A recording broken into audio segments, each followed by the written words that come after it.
Subscribe करें channel को और लेटेस्ट नोटिस अपडेट पाने के लिए बेल आइकन को दबाएं। हेलो दोस्तों, फिर से आपका एक बार स्वागत है हमारे YouTube channel Navodaya tips and study पर। हम विभाज्यता के नियम के अंतर्गत हमारे सेकेंड क्लास में आपको फिर से एक बार पुनः स्वागत करते हैं। आइए हम विभाज्यता के नियम के अंतर्गत आप लोगों को अभी तक जो बातें बताया है उसके आगे को हम लेकर चलते हैं। यहाँ पर हम विभाज्यता के नियम के अंतर्गत 7 से विभक्त होने के नियम को बताएंगे। इससे पहले वीडियो में हमने 2 से लेकर 7 तक के नियम आप लोगों को बताया है। यदि आपने इस नियम को नहीं देखा है या उस वीडियो को नहीं देखा है तो उस क्लास की वीडियो हमारे YouTube पर उपलब्ध है, जिसका आई बटन पर हमने लिंक दिया है। यहाँ आप जाकर उसे इस वीडियो के बाद अवश्य रूप से देखें। और इसी वीडियो के अंतर्गत आप लोगों को एक 10 प्रश्नों का क्विज अर्थात टेस्ट दिया गया है, जिसको आप जो है इसी 2 क्लास पर आधारित प्रश्नों को रखा गया है। अति महत्वपूर्ण प्रश्न आप लोगों को बहुत पसंद आएगा। उस टेस्ट में भी आप जाइए और उस टेस्ट को भी देकर देखिए। हमारे टेस्ट यूनिक होते हैं और उसमें बच्चे जो है एकदम से क्रियाशील हो जाते हैं और प्रश्नों के हल खोजने के लिए अन्य लोगों से पूछते भी हैं, जिनसे उनका ज्ञान जो है अधिक बढ़ता है। तो चलिए शुरू करते हैं 7 से विभक्त होने के नियम। 7 से विभक्त होने के नियम को हमने पहले भी बताया है। पहले जैसे हमने बताया कि 7 से विभक्त वे संख्याएं हो सकते हैं जिनके हम अंतिम अंक को अर्थात इकाई अंक को 2 गुना करके बचे हुए संख्या से यदि घटा देते हैं, जो बचा हुआ संख्या होता है वो जो है 7 से यदि पूरी तरह से भाग चला जाता है तो वह जो है 7 से पूरी तरह से विभक्त होता है। हम यहाँ पर आपको अब जो है 3 और महत्वपूर्ण नियम बताने जा रहे हैं। 3 महत्वपूर्ण नियम क्या है, इसमें से आप हो सकता है एक आध नियम को पहले से भी जानते हैं, लेकिन हम यहाँ 3 नियम जो बताने वाले हैं वो 3 नियम में क्या क्या महत्वपूर्ण बातें हैं उसको भी ध्यान से देखिए। यहाँ पर आप लोगों को बताया जाएगा वो नियम केवल 6 अंकों, देखिए 6, 12 और 18 अंकों की संख्या पर ध्यान दीजिए। 6, 12 और 18 अंकों या उससे अधिक अंकों, मतलब 6 के गुणक में अंकों की संख्या पर लागू होता है। अंकों की संख्या पर लागू। तो इस प्रकार से हम आपको बताने वाले हैं। इसमें से एक नियम आप जानते हैं, उसको हम पहले ही बता देते हैं कि किसी संख्या का पुनरावृत्ति यदि 6 बार, 12 बार या 18 बार हुआ हो तो वह संख्या, ये पहला नियम है। किसी संख्या की पुनरावृत्ति जो है 6 बार हुआ हो, जैसे यहाँ पर हम ले देते हैं 2, 2, 2 और 2, 2 और 2। इस प्रकार से 6 बार 2 की पुनरावृत्ति हुई है तो यह जो है 7 से पूरी तरह से विभाजित हो जाएगी। इसी प्रकार किसी भी संख्या का 12 बार हुआ हो, अर्थात हम ले लेते हैं 6, 6, 6, 6, उसके बाद ये 12 बार यदि हम 6 ले लेते हैं और तो यह जो है 7 से पूरी तरह से विभाजित हो जाएगी। इसको आप किताबों में भी देखे होंगे और आपके शिक्षक भी पढ़ाते होंगे, इंस्टीट्यूट में भी पढ़ाते होंगे, सब जगह। लेकिन अब हम आप लोगों को 2 नियम और बताने जा रहे हैं। ये 2 नियम हालांकि इसी 6, 12 और 18 अंकों की संख्याओं पर ही लागू होता है, किंतु इसमें और संख्याओं का विन्यास किस तरह से हो तो भी संख्याएं 7 से विभक्त हो जाती है, उसको हम बताने वाले हैं। जैसे हमारे पास एक संख्या है, ध्यान दीजिए 15, 15 और 15। यदि किसी संख्या का, ध्यान दीजिए और इसे अच्छे से समझ लीजिए, किसी संख्या का पुनरावृत्ति जो है कितने बार हुआ हो, 3 बार, लेकिन 2 अंकों की संख्या का, किसी 2 अंकों की संख्या का पुनरावृत्ति यदि 3 बार हुआ हो या किसी 2 अंकों की संख्या का पुनरावृत्ति जो है कितने बार हुआ हो, 6 बार हुआ हो, तो भी वह जो है 7 से पूरी तरह से विभक्त होती है। मेरे ख्याल से ये आप लोगों के लिए भी नया नियम होगा और इसे हमने बहुत सोच विचार के खोजा भी है। तो इस प्रकार से हो सकता है किसी किताब में हो लेकिन हमने नहीं पढ़ा है। तो इस प्रकार किसी 2 अंकों की संख्या की पुनरावृत्ति 3 बार हुआ हो, 12 बार हुआ हो, 6 बार हुआ हो या 18 बार हुआ हो, वो संख्याएं भी 9 बार भी हुआ हो तो भी वे संख्याएं भी 7 से विभक्त होती है। तो ये आप लोगों को अच्छी से समझ में। अच्छा, इसमें भी एक और है, जैसे हमारे पास कोई 2 अंकों की संख्या का 3 बार पुनरावृत्ति होने के बाद, जैसे हम यहाँ पर लिख देते हैं, देखिए 23, 23 और 23, ये दूसरा नियम के अंतर्गत ही है, 2 अंकों पर हम बता रहे हैं। उसके बाद फिर अन्य किसी 2 अंकों की संख्या का 3 बार पुनरावृत्ति हुआ हो, ये भी एक नियम है, देख लीजिए। ये संख्या चाहे कितने लाख कितनों करोड़ हो, ध्यान दीजिए, किसी संख्या का 3 बार, 2 अंकों की किसी संख्या का 3 बार पुनरावृत्ति होने के बाद अन्य किसी 2 अंकों की संख्या का 3 बार पुनरावृत्ति हुआ हो, तो भी यह संख्या जो है 7 से विभक्त होती है। ये हो गया। अब तीसरी नियम की ओर चलते हैं, ये तो आप समझ में आ गया होगा। इसके बाद भी यदि हमारे पास अन्य कोई 2 अंकों की संख्या का फिर से 3 बार पुनरावृत्ति हुआ हो, तो भी वह संख्या जो है 7 से पूरी तरह से विभक्त होगी। अब हमारे पास आता है अगला नियम। अगले नियम के अंतर्गत यदि कोई संख्या जो है कितने अंक का हो, 3 अंक का हो और उसकी पुनरावृत्ति केवल 2 बार हुआ हो, ये देखिए 100 का 2 बार पुनरावृत्ति हुआ है, तो भी यह जो है 7 से पूरी तरह से विभक्त हो जाएगा। आपको मेरे ख्याल से पूरी तरह से समझ में आ गया होगा ये बात। कोई संख्या जो है जो 2 अंकों का हो और 2 बार उसकी पुनरावृत्ति हुआ हो, तो भी वह संख्या जो है भाग चला जाएगा। अब यहाँ पर यही नियम फिर से लागू होता है। जैसे हम यहाँ पर एक संख्या ले लेते हैं, ये है 537 और 537। ये 537 यदि 2 बार पुनरावृत्ति हुआ है तो ये संख्या 7 से पूरी तरह से विभक्त होगी, ये भी 7 से पूरी तरह से विभक्त होगी। इसी प्रकार यहाँ जो बताया गया है उसमें जैसे 10, 10, 10 यदि 3 बार लिखा है तो भी 7 से पूरी तरह से विभाजित होगी। इसी प्रकार 537 के बाद 100, 100, 100, 100, इस प्रकार 2 बार अन्य संख्या का भी पुनरावृत्ति हुआ हो, 2 बार 3 अंकों की, 3 अंकों के लिए है ये 2 अंकों के लिए है और 1 अंक के लिए है। 1 अंक की संख्या यदि 6 बार पुनरावृत्ति हुआ हो, 2 अंक की संख्या यदि 3 बार पुनरावृत्ति हुआ हो और 3 अंक की संख्या यदि 2 बार पुनरावृत्ति हुआ हो, तो वह संख्या जो है 7 से पूरी तरह से विभक्त हो जाती है। इसके अलावा आप समझ गए होंगे कि केवल उसी संख्या का पुनरावृत्ति ना हो, उसके अलावा अन्य संख्या का भी पुनरावृत्ति हुआ हो। जैसे यहाँ भी वही लागू होता है, जैसे 6 बार हुआ, उसके बाद अन्य कोई संख्या का 6 बार और पुनरावृत्ति भी हुआ हो, तो भी वह 7 से पूरी तरह से विभाजित हो जाती है। तो इस प्रकार से हमारे कंपटीशन एग्जामों में इस प्रकार की विन्यास को दे करके आपको पूछा जा सकता है, और जो बच्चा पहले से जानता है वो जो है आसानी से देखकर सीधे सीधे जान जाएगा, और यदि जो नहीं जानता है वो विभिन्न संख्याओं को भाग देने में अपना समय नष्ट करेगा और बर्बाद करेगा। तो यदि हम, जैसे आप हमारे साथ लगातार जुड़ रहे हैं, लगातार जुड़ने वालों की संख्या बहुत है, लेकिन उतने हमें लाइक प्राप्त नहीं हो रहे हैं। कृपया हमें लाइक अधिक से अधिक करें, और जो है वीडियो यदि अच्छी लग रही है तो निश्चित रूप से लाइक और कमेंट तो हर हाल में करें, ताकि हमको भी इसका फीडबैक प्राप्त हो। इस आने वाली इस वीडियो की टेस्ट में भी आप लोगों को कुछ हमसे सलाह पूछा गया है आप लोगों से, उस सलाह को हमें ज़रूर अंत में 11वें नंबर पर दिया गया है, उस 11वें नंबर पर हमें उसका सलाह ज़रूर दें कि हम और क्या अधिक अच्छा करें। देखिए, हमारे पुराने जो क्लास थी उससे हम अभी वाले क्लास में हमारे वीडियो को फुल HD अर्थात पूरा HD के रूप में हमने अभी प्रस्तुत किया है। इससे पहले हमारे वीडियो जो है कुछ डल आते थे, अब हमने इसे सुधार कर लिया है, और भी आगे हम बहुत अच्छे सुधार करेंगे, और हमारी लिखावट में भी और अच्छे सुधार होंगे। इसलिए कि हम डिजिटल रूप से पहली बार लिख रहे हैं, इसलिए हमारी राइटिंग जो है कुछ अच्छे नहीं बन पा रहे हैं। तो चलिए चलते हैं हमारे 8 के नियम पर। 8 के नियम में आप लोगों ने देखा होगा कि, या आप लोगों ने अच्छे से जानते भी हैं कि 8 का नियम क्या होता है, हमको ज़्यादा बताने की ज़रूरत नहीं। फिर भी हम यहाँ पर जो बच्चे जो है प्रारंभिक तौर से पढ़ाई कर रहे हैं उनको हमको बताना ज़रूरी है, इसलिए हम इस नियम को भी यहाँ आप लोगों के सामने रखेंगे। तो चलिए चलते हैं 8 से विभक्त होने के नियम। 8 से विभक्त होने के नियम क्या है, इसको अधिकांश लोग जानते हैं और ज़्यादा बताने की ज़रूरत नहीं है, फिर भी नए बच्चों के लिए यह जानना ज़रूरी है। जैसे कि हमने हमारे पुराने वीडियो में, यानी कि पिछले वीडियो में हमने बताया है 2 से लेकर 7 तक के नियम। उस 2 से लेकर 7 तक के नियम को आप उस वीडियो में जाकर ज़रूर देखिएगा।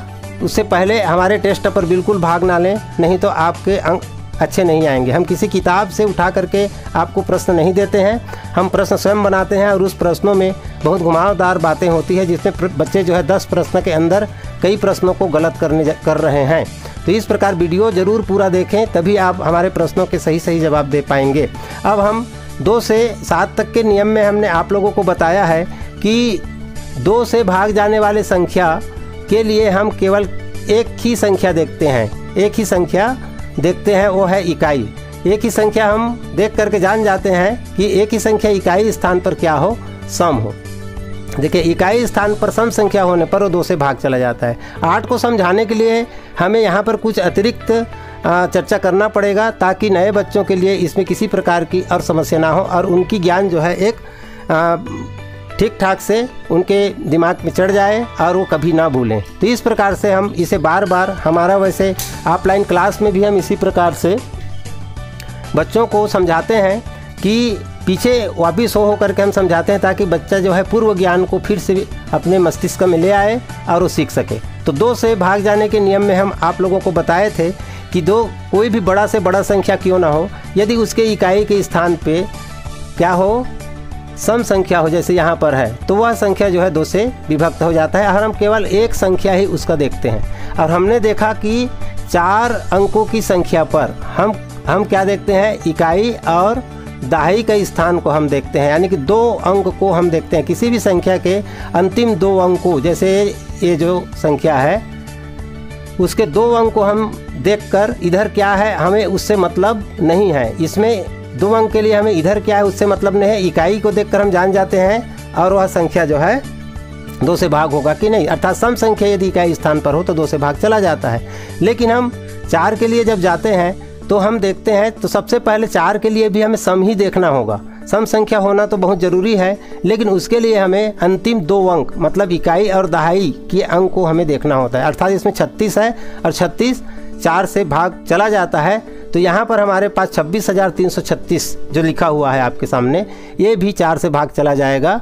इसी प्रकार हम जब 8 के लिए अब आते हैं, देखिए 8 पर भी यही नियम लागू होता है। देखिए 2 के लिए, 4 के लिए और 8 के लिए लगभग एक ही नियम है, बस इसमें अंतर क्या है कि 2 के लिए हम एक अंक देखें आखिरी का, 4 के लिए हम आखिरी का 2 अंक देखें और 8 के लिए आखिरी का हम क्या देखें, इकाई, दहाई और सैकड़ा। इस प्रकार हम आखिरी के 3 अंक को देखें और 3 अंक को हम, यह भी संख्या सम ही रहेगा। ध्यान दीजिए, विषम रहे तो बिल्कुल आप तुरंत उसको कह दीजिए कि यार जो है 2 से, 4 से या 8 से भाग नहीं जाएगा। अब इसी प्रकार हम आखिरी के 3 अंक को देखते हैं। देखिए 3, 3 और 6। अब ये संख्या जो है यदि 8 से भाग चला जाता है, देखिए 26,336, इसको हम 8 से भाग जाएगा कि नहीं, इसको जानने के लिए हमें 336 को 8 से भाग देकर देखना पड़ेगा। अब 8 से यदि ये संख्या पूरी तरह से भाग चला जाता है तो ये चाहे कितना भी बड़ा संख्या हो, इधर हम उसको और नहीं चेक करेंगे, ये 8 से पूरी तरह से भाग चला जाएगा। तो अब चलते हैं इसको चेक करके। 8 क्या होगा, 8 एकम 8, 8 दूनी 16, 8 तेईस 24, 8 चौक 32, 4 बार गया, बचा 1 और 8 दूने 16, यानी कि ये जो 336 है ये 8 से भाग चला जा रहा है। ध्यान दीजिए, ये 8 से भाग चला जा रहा है। 8 तिया 24, 8 चौक 32, बचा 1 और 8 दूने 16। तो इस प्रकार ये हमारा 26,336 है, यह भी 8 से भाग जाने वाली ही संख्या है।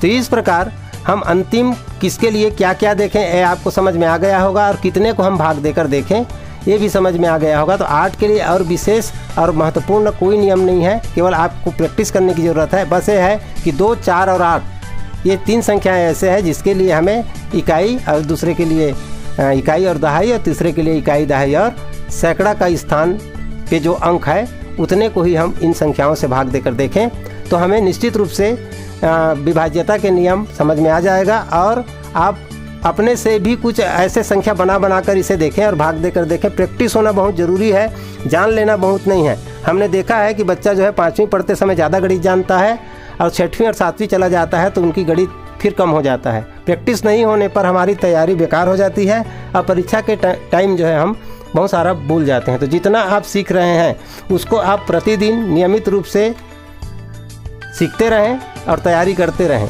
तो इस प्रकार से हम चलते हैं 9 के नियम पर। 9 हमारे पास एक ऐसे संख्या है जिसके विभाज्यता की जांच के साथ साथ इसके बहुत सारे और गुण हैं। ये बहुत सारे गुण क्या क्या है इसको भी हम इसके अंतर्गत बताएंगे। तो 9 से कोई संख्या कब विभाज्य होता है, कब विभाजित होता है, इसको आप लोग जो है अच्छे से जानते हैं, जो जानकार हैं। नए बच्चों के लिए यह भी जानना जरूरी है कि 9 से कोई संख्या विभक्त होता है, इसे हम कैसे समझें और कैसे जानें। तो 9 से विभक्त होने के लिए हमारे पास क्या नियम है, इसको हम देखें। मान लीजिए हमारे पास कोई संख्या दिया गया है, जैसे हम यहाँ पर एक संख्या ले लेते हैं। यह संख्या जैसे हम अटेंडम उठा लेते हैं 2, 4, 3, 1, 5 और 6। ये संख्या हमारे पास लाख में है 2,43,156। क्या यह संख्या जो है 9 से विभक्त हो जाएगी? आपको हम पहले ही एक बार बता दें कि 9 से विभक्त होने के लिए हम जैसे पहले पढ़ा है कि 3 का नियम क्या होता है। 3 के नियम में हम उनके सभी संख्याओं को योग को 3 से भाग देकर देखते हैं और 3 से पूरी तरह से भाग चला जाता है तो वह संख्या जो है 3 से भी भाग चला जाता है। उसी प्रकार से यहाँ पर भी ये नियम लागू होता है। क्या है, इसको जोड़ें तो ये हो जाता है 6, 5, 11, 1, 12, 12, 3, 15, 15, 4, 19 और 20, 21। यहाँ पर हमें प्राप्त हुआ 21। चूँकि ये 21 जो है 9 से भाग नहीं जाता, अर्थात शेष बच जाएंगे 9 दूने 18 और शेष बच जाएंगे 3। इस प्रकार ये जो संख्या है वो हमारा क्या है, 9 से भाग जाने वाला संख्या नहीं है। लेकिन इसी संख्या को हम यहाँ पर ये लगा देते हैं, यानी कि हमारे पास अब ये संख्या क्या बन गया, 62,43,156। अब इसको हम जोड़ के देखते हैं, अब इसका योग क्या होता है। देखिए 6, 5, 11, 12 और 12 और 3, 15, 15, 4, 19 और 2, 21 और 6, 27। देखिए ये हो गया 27 और इस 27 को यदि हम 9 से भाग देते हैं तो 9 तिया 27, ये पूरी तरह से कट के शेष कुछ नहीं बचा। इस स्थिति में यह संख्या जो है हमारा 9 से भाग चला जाएगा। तो अब आप लोगों को समझ में आ गया होगा, जैसे आपने 3 को हमने पढ़ाया और आपने देखा है। तो इस प्रकार कोई संख्या जो है 9 से भाग तब जाता है जब उसके सभी अंकों का योग 9 से पूरी तरह से भाग चला जाए, या दूसरे शब्दों में कहें कि उसके सभी संख्या का संपूर्ण योग 9 का गुणज हो। तो इस प्रकार 9 के गुणज में यदि आता है तो वह संख्या 9 से भाग चला जाता है। अब 9 के अब गुण क्या बताएं, इसको देखिए। 9 के हमारे पास इतने में मेरे ख्याल से सबको ये काफ़ी है कि हम 3 में बहुत ज़्यादा बता चुके हैं। तो 9 के लिए भी लगभग वही नियम है, बस ये है कि 3 में हम 3 से भाग देकर देखते हैं और 9 में 9 से भाग देकर देखेंगे। अब 9 के एक नियम और हम आप लोगों को बताते हैं। कोई भी संख्या, जैसे हमारे पास यहाँ पर एक अटेंडम संख्या ले लेते हैं, ये है। यदि कोई भी संख्या हमारे पास है, देखिए ये क्या होता है कि ये इसका योग क्या हो गया, 6, 5, 11, 12, 13, इसका योग हो जाता है 13। अब 13 योग होने के कारण यह संख्या 9 से विभक्त नहीं है। लेकिन इसे हम 9 यदि इस संख्या से इसके संपूर्ण योग को हम यदि घटा देते हैं, अर्थात 13 इसमें से घटा दिया जाए। ध्यान दीजिए, किसी संख्या के सभी अंकों के योग को उसी संख्या से घटा देने पर प्राप्त संख्या पूरी तरह से 9 से विभाजित हो जाता है। इसको हम घटा कर देखते हैं। देखिए यहाँ पर आएगा 2, यहाँ पर आएगा 5 और यहाँ पर आएगा 2, इसका संपूर्ण योग हो जाता है 9।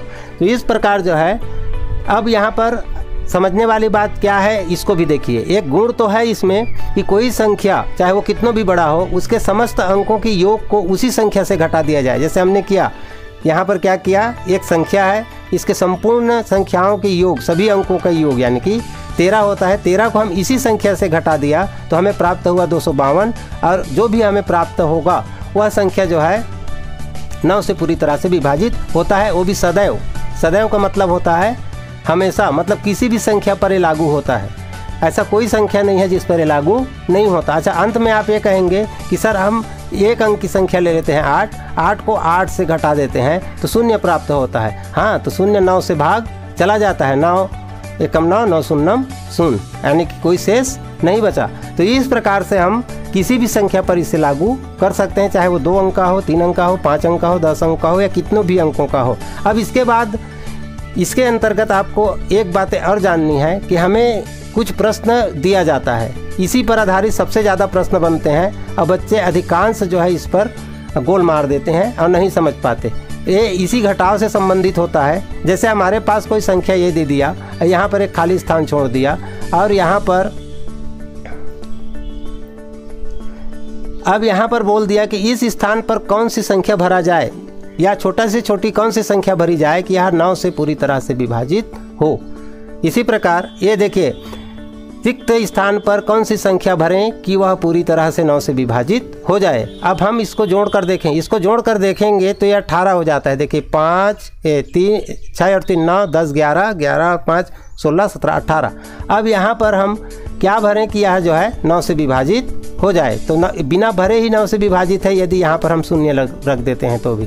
तो न्यूनतम संख्या, अब यहाँ पर न्यूनतम हम क्या भर सकते हैं, शून्य, और अधिकतम क्या भर सकते हैं, 9। 9 भी भरने से पूरी तरह से विभाजित होगा और शून्य भी भरने से यहाँ पर पूरी तरह से विभाजित होगा। यदि ऐसे पूछा जाता है कि क्या भरें, तो या तो ऑप्शन में क्या रहेंगे, शून्य रहेंगे या तो 9 रहेंगे, दोनों नहीं रहेंगे। लेकिन प्रश्न यदि घुमावदार हो, कैसे हो, रिक्त स्थान पर छोटी से छोटी पूर्ण संख्या क्या भरें कि यह संख्या जो है 9 से पूरी तरह से विभाजित हो। तो पूर्ण संख्या 0 भी है और छोटी भी है, तो हम 0 भरेंगे। यदि हमारे प्रश्न में पूछा जाता है कि छोटी से छोटी संख्या क्या भरें, तो भी हम 0 भरेंगे। लेकिन यदि हमको कहा जाता है कि रिक्त स्थान पर अर्थात खाली छूटे हुए जगह पर कौन सी प्राकृत संख्या भरा जाए या कौन सी छोटी से छोटी प्राकृत संख्या भरा जाए कि यह संख्या जो है 9 से पूरी तरह से विभाजित हो, तो उस समय हमें 0 नहीं भरना है, क्योंकि 0 जो है प्राकृत संख्या नहीं है। तो इस प्रकार से विभिन्न तरीक़ों से प्रश्नों को घुमावदार बना करके हमारी गणितीय ज्ञान की जांच की जाती है, जिसको हम नहीं समझ पाते और अक्सर जो है जल्दीबाजी में गलत कर देते हैं। हमने देखा है कि बहुत अच्छे बच्चे जो है ओवर कॉन्फिडेंस और बहुत ज़्यादा जल्दीबाजी करने के चक्कर में जो है प्रश्न गलत करके आते हैं, और 2-4 प्रश्न अक्सर हमने देखा है कि होशियार बच्चों का गलत हो ही जाता है। तो इसको तो अभी से आप लोग दिमाग में लगा लें कि परीक्षा में जब भी आप आएंगे तो आप सरल से सरल प्रश्न में ज़्यादा टाइम बिल्कुल देंगे, उतने ही टाइम देंगे जो कठिन प्रश्न के लिए आपने डिसाइड किया है, उतने ही टाइम आप सरल से सरल प्रश्न को ही भी देंगे। अब हम आते हैं 10 के नियम।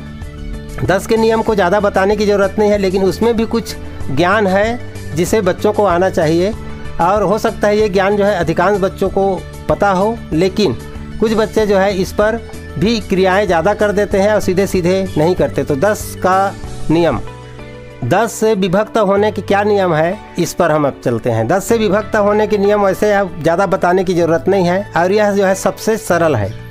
सबसे सरल होने के साथ साथ इसमें बहुत कुछ नहीं देखना होता है। हमने देखा होगा कि 10 के जब हम टेबल लिखते हैं, तो 10 के टेबल लिखते हैं तो हमारे पास जो है क्या आ जाता है, हमेशा जो है इकाई स्थान पर शून्य आता है। 10 एकम 10, 10 दूने 20 और 10 तिया 30। हम कितने भी दूर जाएं, हमारे इकाई के स्थान पर क्या आ जाता है, हमेशा शून्य आता है।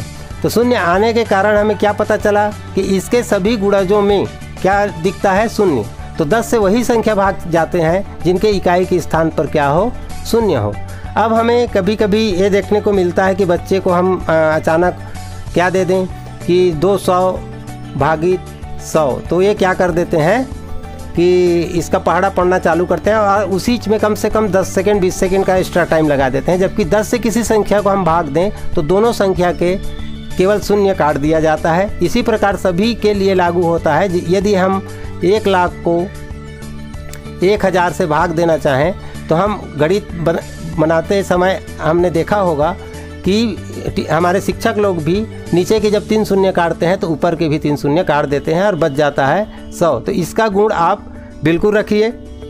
10 के नियम एक और है कि यदि 32 को 10 से गुणा किया जाए तो ये 320 हो जाता है। इसको अब हमें गुणा नहीं करना चाहिए। बच्चे अधिकांश हमने देखा है कि गुणा करते हैं कि 10 दूने 20, फिर 10 तिया 30, फिर उसके बाद इस प्रकार से या 0 का पहाड़ा पढ़ते हैं, उसके बाद 1 का पहाड़ा पढ़ते हैं। ये हो गया 10 के लिए। और यदि हमको दिया जाता है जैसे 56 गुणित 100, अब यहाँ पर तो भी हमें वही करना है, 56 में 2 जीरो लगा देना है। भाग में 2 जीरो दोनों तरफ का घट जाता है और गुणा में ये 0 लग जाता है। अब यहाँ पर एक और बातें आप लोगों को और बता दें कि यदि संख्याएं इस प्रकार से ना हो करके कैसा हो उसको भी देख लीजिए। यदि हमारे पास संख्या प्राप्त होता है 62 गुणित 3 30, अब बच्चे जो है 30 का गुणा करने लग जाते हैं। तो 30 का गुणा हमको नहीं लगना है। हम क्या करें कि केवल शून्य को पहले ही हटा दें। अंत में जितने भी शून्य हों हम उसको पहले हटा दें और केवल 3 का गुणा करें। 3 दूने 6 और 3 छक्का 18 ए। अब ये जो काटे हैं उस शून्य को यहाँ लिख दें, यानी कि 1860 इसका गुणा होगा। यहाँ की संख्या को उसके बाद की संख्या को हम गुणा करें। जैसे हमने 62 गुणी 10 करेंगे तो हमने सीधा आपको क्या कहा है, 62 जीरो कर देना, इस जीरो को लगा देना इस 62 में। क्यों? क्योंकि यहाँ 1 है। 1 का हम गुणा 62 के साथ करेंगे तो 62 ही प्राप्त होगा जो, और इसको यहाँ हम उतारते हैं। तो इस प्रकार हमें बहुत सारे हमने देखा है कि ये क्या है, ये कहाँ पर ज़्यादा बच्चे टाइम पास कर देते हैं। जब हम लाभ हानि प्रतिशत आदि जब पढ़ाते हैं तो 100 का सबसे ज़्यादा गुणा और भाग देखने को मिलता है। 100 का सबसे ज़्यादा गुणा और भाग में बच्चे 100 से गुणा और भाग करते रहते हैं। तो ये नहीं होना चाहिए और इसे हम इस प्रकार से समझें। तो इस प्रकार आप जो है किसी भी संख्या पर, किसी भी संख्या के, जैसे हमारे पास 3, 5, 8 गुणा जो है 3200 ऐसे आ जाता है। तो हम क्या करें कि ये 2 जीरो पहले घटा दें और केवल 32 का ही यहाँ पर गुणा लगाएं। कितने का? 32 का। यदि हम 32 का पढ़ा नहीं जानते हैं तो 8 दूने 16 का 6 हासिल आया 1, और 5 दूने 10 11 का 1 हासिल आया 1, और 3 दूने 6 1 7। अब इसका फिर गुणा लगाएं। 8 तिया 24 का 4 हासिल आया 2, और 5 तिया 15 16 17 का 7 हासिल आया 1, और 3 तिया 9 और 1 10। अब इसको हम क्या कर लें, जोड़ दें, और जोड़ने के बाद हम क्या कर दें, ये जो आखिरी के 2 जीरो हमने घट छोड़ा है उसको भी यहाँ हम लगा दें। ये हमारे पास संख्या जो प्राप्त होगा 11,45,600। तो इस प्रकार 10 के विभक्त होने के नियम और गुणा के नियम भी आप लोगों को हमने इसके अंदर बताया है। अब आते हैं हम 11 के लिए। 11 के लिए जब पहुँचेंगे तो 11 में भी महत्वपूर्ण कुछ नियम है, इसको भी हम जान लेते हैं। क्योंकि 11 एक अभाज्य संख्या है और इसका उपयोग बहुत ज़्यादा होता है, इसलिए कि हम जब गुणनखंडों में विभक्त करते हैं संख्याओं को तो हम संख्याओं को अभाज्य संख्याओं से ही उसे भाग देते हैं, और अभाज्य संख्याओं का पहड़ा और उसे विभक्ति के नियम हमें निश्चित रूप से आना चाहिए। तो हम चलिए 11 के नियम की ओर चलते हैं।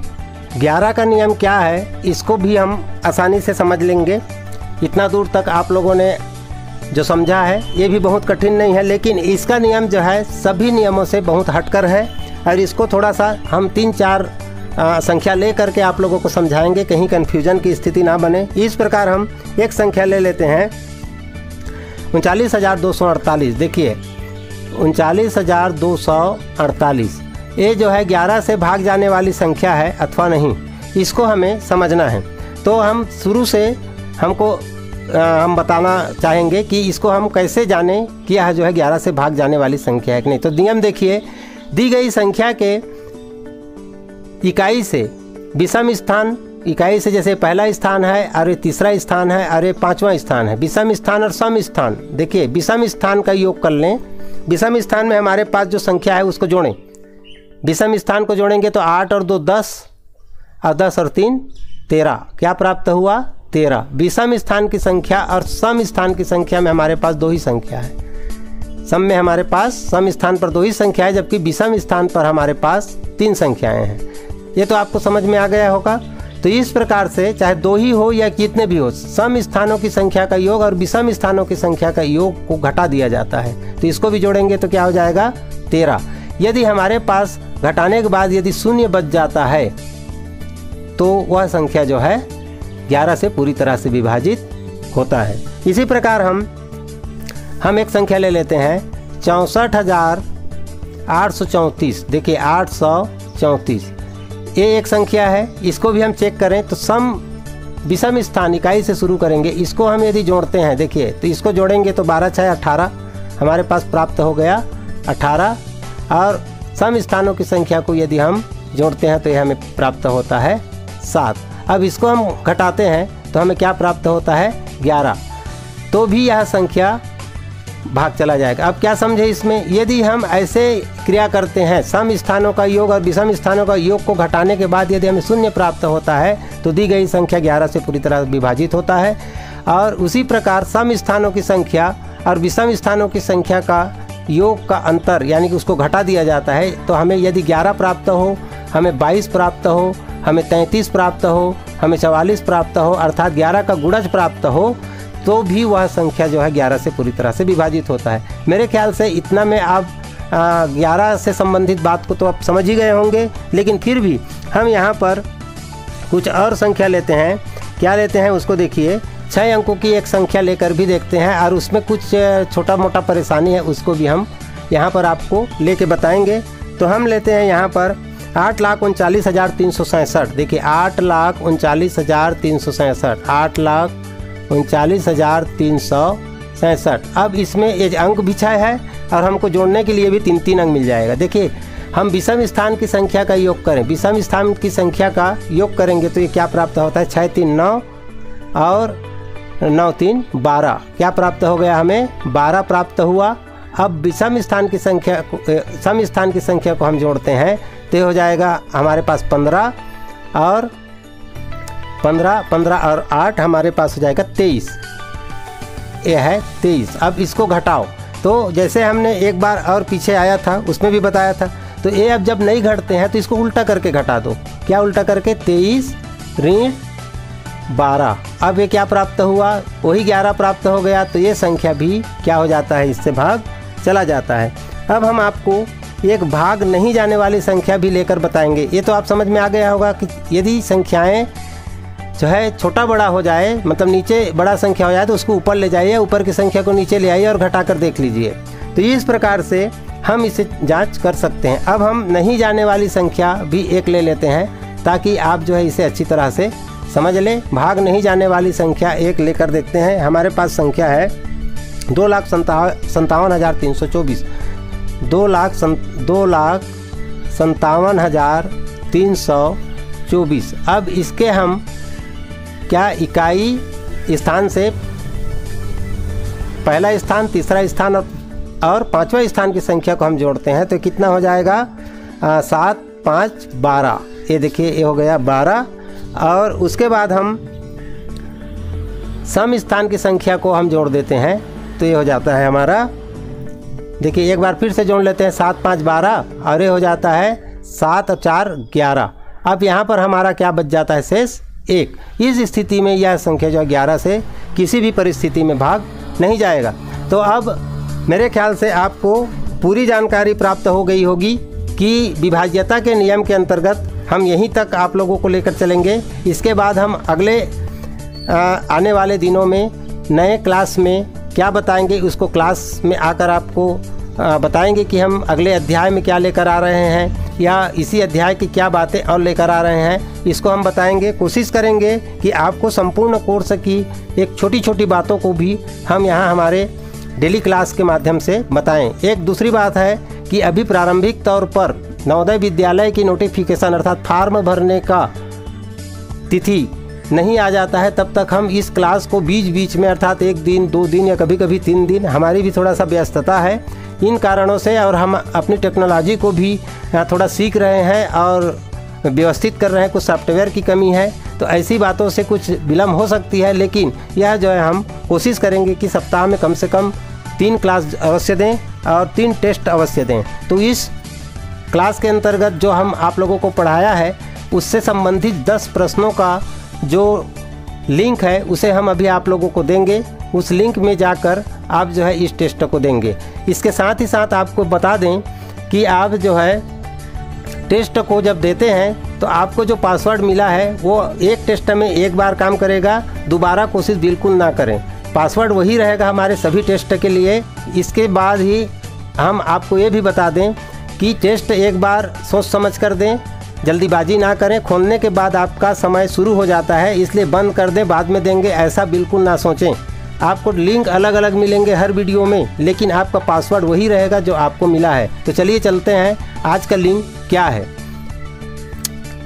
तो हमारे यहाँ जो है आपको गूगल पे जाइएगा और जैसे हमारे स्क्रीन पर चल रहे हैं इस टेस्ट का लिंक, उस लिंक पे आप जा कर के आप जो है टेस्ट दे सकते हैं। हुबहू आप लिंक को टाइप करें गूगल सर्च पर और जैसे ही आप सर्च का बटन दबाएंगे आपको टेस्ट सामने आ जाएगा और आपको जो पासवर्ड प्राप्त हुआ है उस पासवर्ड को डालें और प्रारंभ करें बटन को दबाते ही आपका समय भी शुरू हो जाएगा। इसे आप बिल्कुल बंद ना करें और टेस्ट को पूरा समाप्त करें। उसके बाद अंतिम में सबमिट बटन दबाएं। जिसको पासवर्ड नहीं मिला है ऊपर दिए गए व्हाट्सएप नंबर पर हमें संपर्क भी करें और हमसे आप अपना पासवर्ड प्राप्त कर लें। तो इस प्रकार हमारे यह लिंक जो है की खास बात एक और है, इसको भी ध्यान से देखिए। हमारे लिंक की अंतिम 5 अंक जो है या 5 संख्याएं या अक्षर जो है बदलते हैं हर बार। शुरू के बाकी अंक यानी कि आपके पास पुराने जो लिंक है उसमें आखिरी के आप जो है 4 अंकों को बदल करके या 3 अंकों को बदल करके इस टेस्ट में शामिल हो सकते हैं। टेस्ट में केवल आपको पुराने लिंक को कॉपी करना है और आखिरी के 3 अंक बदल देना है। बदलने के बाद आप सीधे सीधे इस टेस्ट पर पहुंच जाएंगे। तो इस प्रकार हमारा टेस्ट का भी आप लाभ ले सकते हैं। धन्यवाद। जय हिंद, जय भारत।